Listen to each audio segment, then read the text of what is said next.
Well, no movie this week. We're back at celebrating songs, and I'm certainly hoping we're back at celebrating songs. There we go. And it's interesting. I heard recently from someone at Wesley, and he said, "Well, he's preaching these songs are actually pretty good, but I've never heard of any of these songs."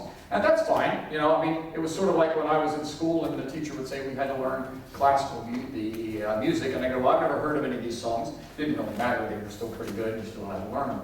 So one of the things that we're going to hear this morning is this: the artist this morning is her name is Blanca Cunningham, and actually Blanca was originally part of a very, very popular and successful Christian band and ministry.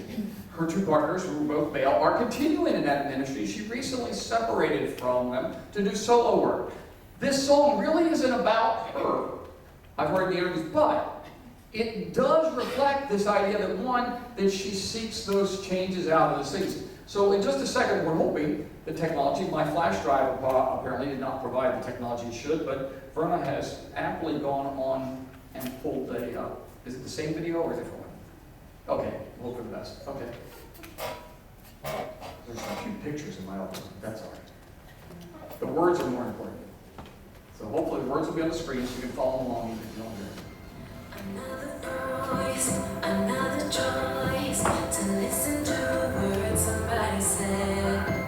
Another day, I would play one too many doubts inside of my head. Am I strong, beautiful, am I good enough? Do I belong after all that I've said and done? Is it real when I feel I don't measure up and I'm loved?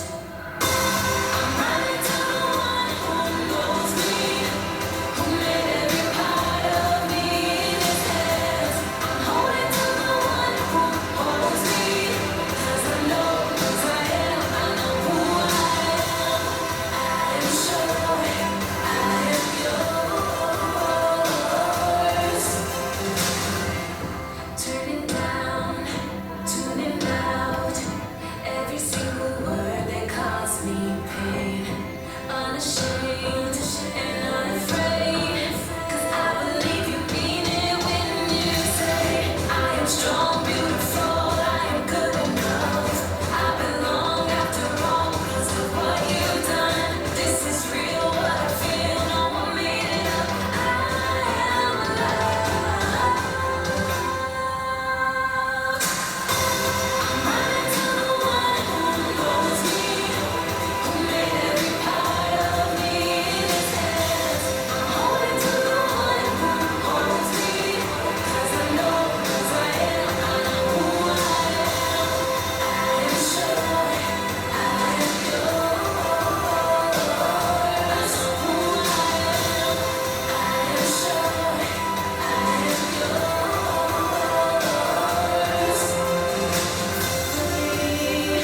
Wonderfully, perfectly, you have everything. I'm running to the one who knows me. Yeah, I'm holding to the one who holds me, holds me, holds me. I'm running to the one who knows me, who made every part of me in his hands. I'm holding to the one who holds me, 'cause I know who I am, I know who I am. I am sure I am yours.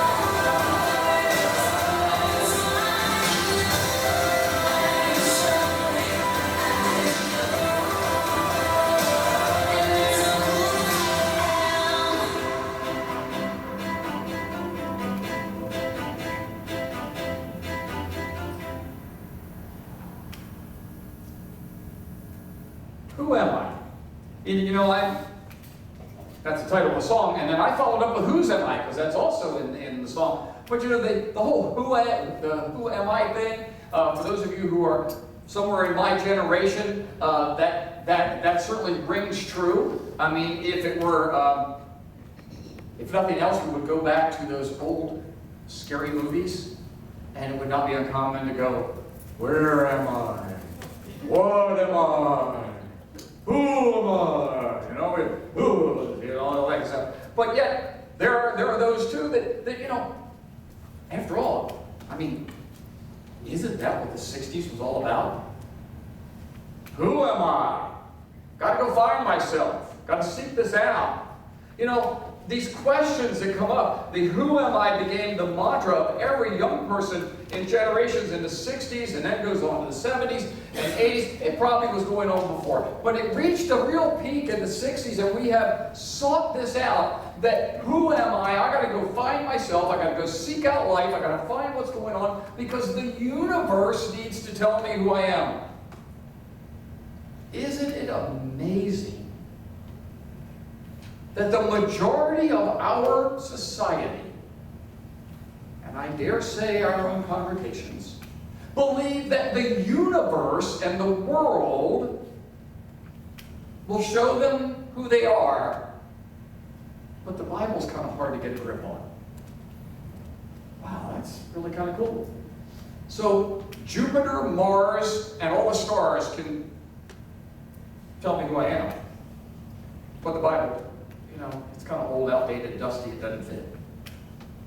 Isn't that amazing? And if I've stepped on your toes, I'm glad. Hate to tell you. But it's just absolutely, in our culture today, you know, we have reached the point of finding who I am and who I am. In our culture today, that doesn't even occur probably until we're almost 30. Now, I'm not saying that people shouldn't try to experience different things. I'm going to take on that topic in just a little bit. But we have reached the point in our society that 30 is when we begin becoming an adult. I mean, just recently, in the past month, the tragedy in Charleston, there was a news report that a 25-year-old racist young man killed people because, and we had to question it, because after all, he is a child. Really? A child? Do you know in our government statistics, we use 25 as a child? Whether you agree or disagree that children killed by firearms goes to age 25. We do the same thing in other types of accidents. Why? Because the longer you are dependent as a child, the longer you're dependent. And I'm not saying that people shouldn't have that opportunity to grow up. I'm going to come to that, as I said. But, you know, it's one of these things that we look around and, you know, we tell our kids, travel, have relationships, do as many things, and unfortunately, as many people as you can. Because that's how you'll find yourself. And yet at the end of all of that, nothing but emptiness. I wonder why. You know, the other idea is that, you know, some folks often, they said to this guy I knew, who when he chose to go to college, he drove to college. Well, the worst part was he chose to go to a local school in Baltimore. And then he chose to drive every day down I-95 to 695 to Charles Street and into Towson and back. And he even went to work. And then he went to church. He did some other things. And, you know, there were folks who said, well, you really haven't experienced college. You haven't experienced life. And I'm here to tell you that, unfortunately, we have so many folks who are looking at their lives saying, I haven't experienced anything. I don't know who I am because the world says I haven't done anything. I'm telling you that what you're doing right now, hint, hint, it's real. And it is life. Good, bad, or indifferent, what you're doing, what you have done, has not been a warm-up. It's been real. That is something we've been wrong in. And you know, the other is, besides our younger kids, we say our younger kids are doing that, they're seeking that, they're running around the university, and they're going crazy, and they're doing all this kind of stuff. But you know what? We get to the point that we're 20, 30, 40, 50, 80, 100, whatever we are, and we look back and say, Rick, you just don't understand. I got married when I was 18, got married when I was 20, married when I was 30. You know, I've raised the kids, I've done this, I've done that, I've done. You know, I don't know who I am. Reality check. You are a parent, if nothing else. I'm assuming you may still be a spouse. Guess what? No warm-up. That was real life.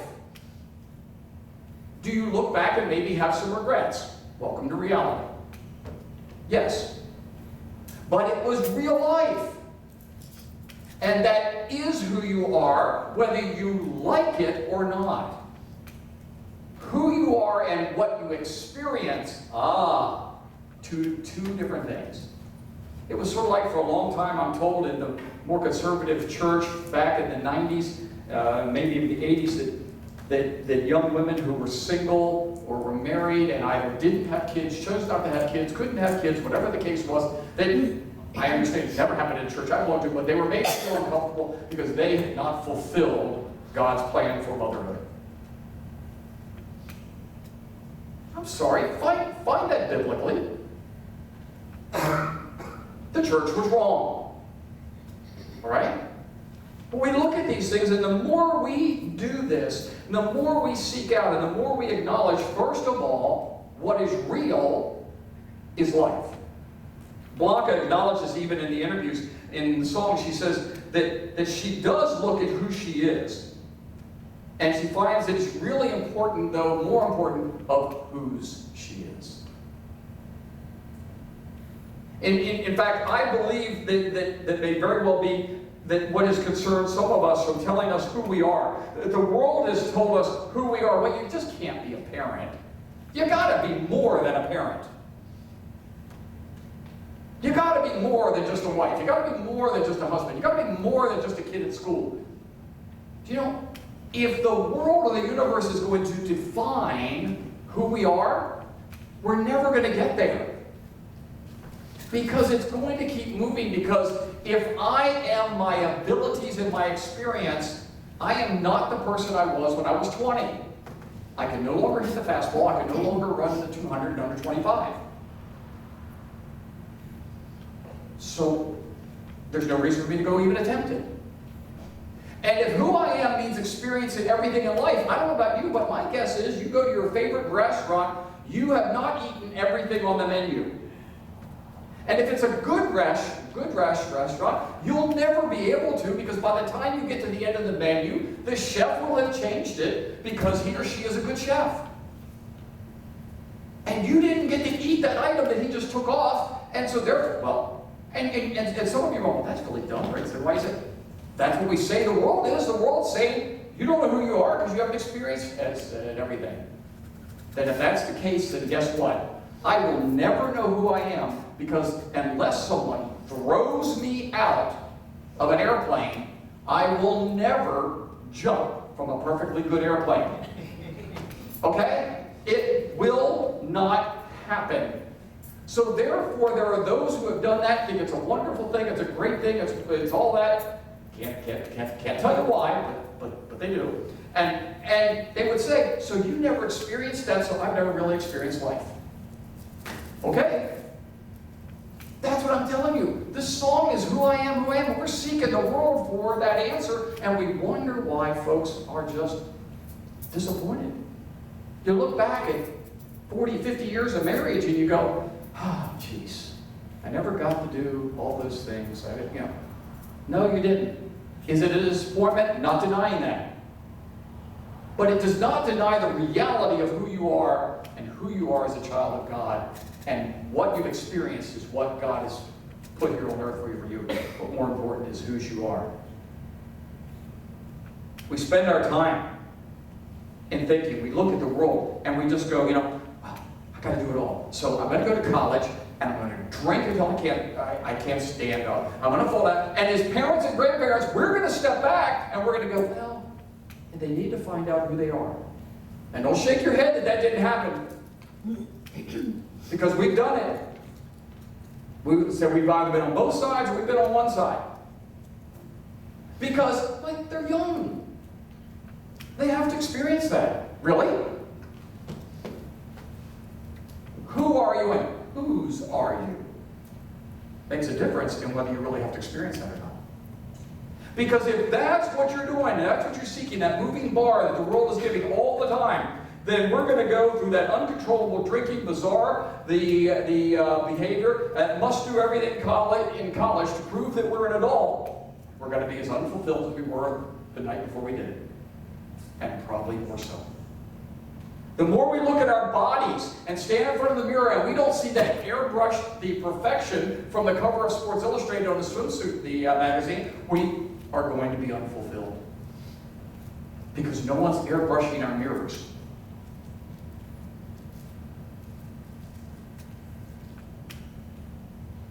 We've come to the point that we think every guy, when we open a magazine, has an 8-pack. And I'm not talking sodas and beer. Because they don't come in 8-packs as far as I know. We're talking about abs. If that's the case, I'll never know who I am. The more we look at the world, and this is Rick's philosophy, this is Rick's opinion, I think we're taught there's two people in the world. You're either rich or you're poor. And we have been convinced by society that that's what it is. I'm not denying that the discrepancy has not changed. But our kids leave college and everybody lives in a 3,000 square foot home and drives a Lexus. Everybody who goes to college lives in this way. And if I don't, then I'm poor. And most of us would say, not true. We're in the middle. But yet even us have reached a point. Wow, I haven't gotten to this point in life, so therefore, I've never done, I don't know who I am. Blanca says, yeah, I know who you are. You're a child of God. This is what's important. This is what we do. Everybody lives in 3,000 square foot homes. Or the other side is, everybody is homeless. Pick up your newspaper today, turn on the news, and listen. Tell me what two people that you see on the news. Lexus and big cars, or in a big house, or they're homeless and living out of a shopping cart. Both are real, not denying that. But the reality of life has been lost in everybody else. Why? Because we seek our measurement by the world of the universe, not by whose we are.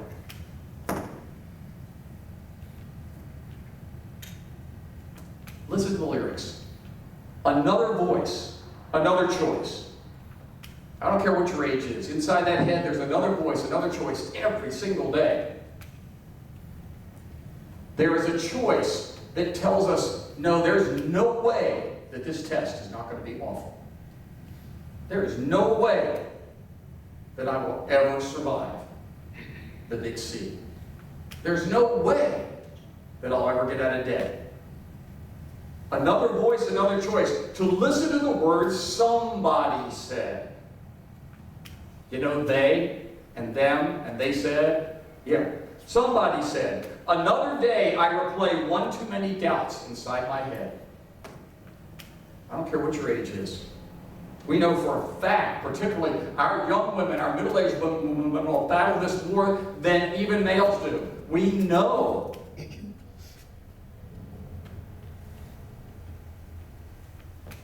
She goes on, she says, I am strong, beautiful. Am I good enough, though? Am I good enough? Do I belong after all that I've said and done? I mean, Lord, come on, I've said and done a lot of bad things. And do I belong even after all that? Is it real when I feel that I don't measure up? Because part of me feels like I'm doing okay. Part of me feels like living in 1,000 square foot home. It's so bad. But the world's saying I don't measure up. The world's saying, you got a college education, you should be up here. I knew when I walked out of college that as a teacher, I want to be a teacher. If I was fortunate, maybe I'd be middle class and do fairly well. Didn't matter, I wanted to be a teacher. But now you leave college and you got to make money. Oh, we needed to make money, and we don't get me wrong. But here's the question, am I good enough? Do I measure? I don't feel like I measure up. Is it real when I feel like I don't measure up? And the last phrase in the first verse, am I loved? Folks, I am telling you, I don't care what spouse has done to you, what girlfriend or boyfriend has done to you. I don't care how many times you've been abused. You're right. The world may not have loved you the way you should have been loved, but you are loved. And that has to do not with who you are, but whose you are. God has never stopped loving you. And if you've decided that the only way God could still love you is if you got everything on the checklist, then let's go back to the prayer that we just shared. Am I loved? She says. And here's her answer. I'm running to the one who knows me, who made every part of me in his hands. I'm holding on to the one who holds me. Because I know who I am sure I am yours. She has reached the point in life that she is sure that she belongs to Christ. And she knows that even when the universe deals her a bad hand, life isn't so bad. Turning in, here's the next verse, is turning down and tuning out. Man, we are good at that. Our kids are even better. Turning down and tuning out, but listen to the next line. Every single word that has caused me pain. Our great-grandparents said, sticks and stones may break your bones, but words will never hurt you. She's saying, I'm turning it down, I'm tuning it out. Every single word that causes me pain. I'm unashamed, I'm unafraid, because I believe you, God, mean it when you say, I am strong, I am beautiful, I am good enough. Talk to the hand, listen to the Savior. And I belong after all because of what you've done. This is real, what I feel. No one made it up. I am loved. I'm running to the one who knows me.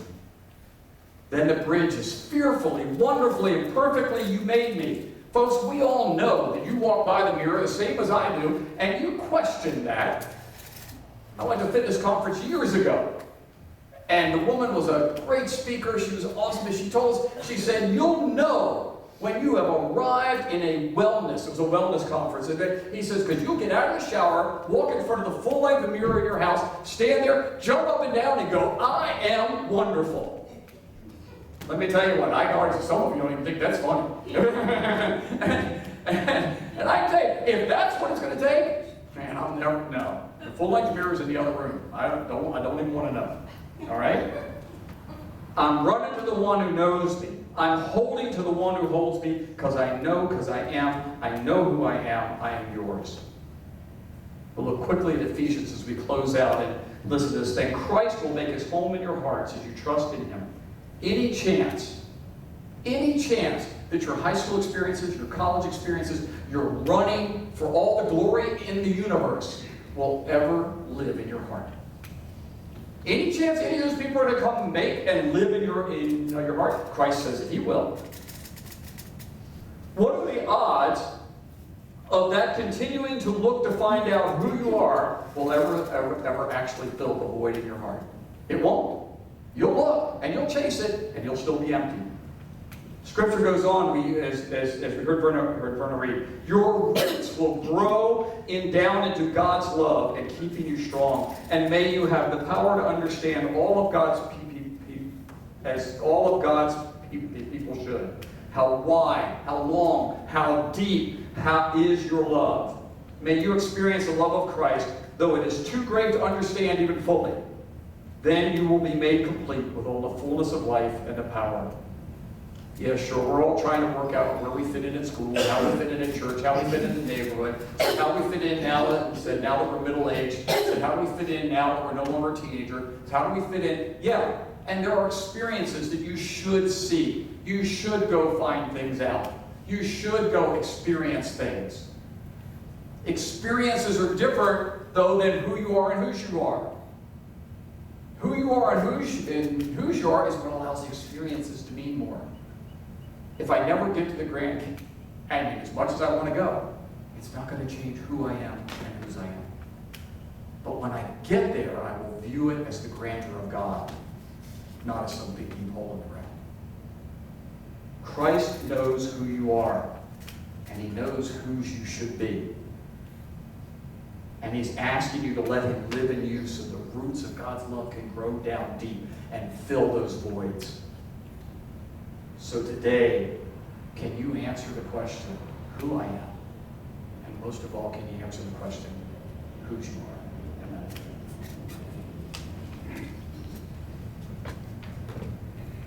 this morning we get to celebrate that.